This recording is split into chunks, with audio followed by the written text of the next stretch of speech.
The Letters to the Seven Churches, Lessons from Revelation 2. John sat on the rocky island of Patmos, the sound of waves crashing against the shore echoing in the distance.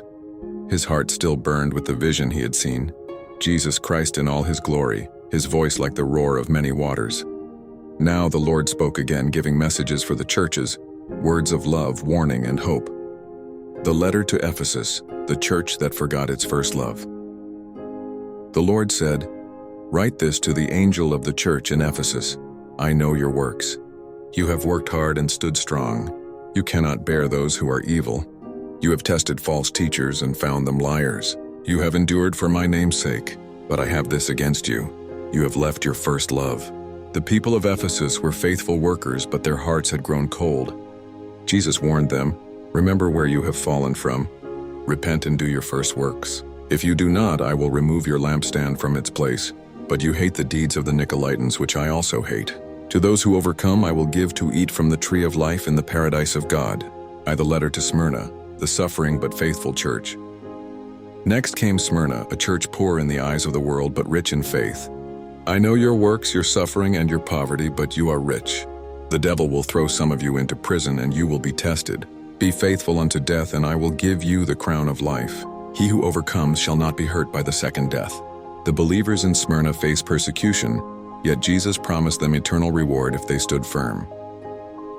The letter to Pergamum, the church in the shadow of Satan's throne. "Write this to Pergamum. I know where you live, where Satan's throne is. You hold fast to my name and did not deny the faith even when Antipas, my faithful witness, was killed among you. But I have a few things against you. Some hold to the teaching of Balaam, who led Israel into sin. Others follow the Nicolaitans. Repent, or I will come quickly and fight against them with the sword of my mouth." Yet there was hope. "To the one who overcomes I will give hidden manna and a white stone with a new name that no one knows except the one who receives it." The letter to Thyatira, the church that tolerated Jezebel. Finally, Jesus spoke about Thyatira.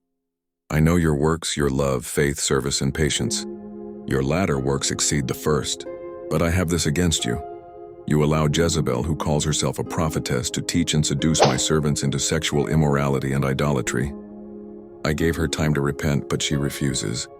I will cast her onto a sickbed, and those who follow her into great tribulation unless they repent. I will strike her children dead, and all churches shall know that I am he who searches minds and hearts. I will give each one according to your works." To the faithful he gave a promise. "Hold fast what you have until I come. To the one who overcomes and keeps my works to the end, I will give authority over nations. He shall rule them with a rod of iron, and I will give him the morning star."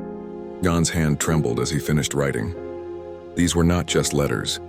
They were the words of the risen Christ, warnings and promises for all who would listen. The Spirit was speaking and the message was clear. Stay faithful.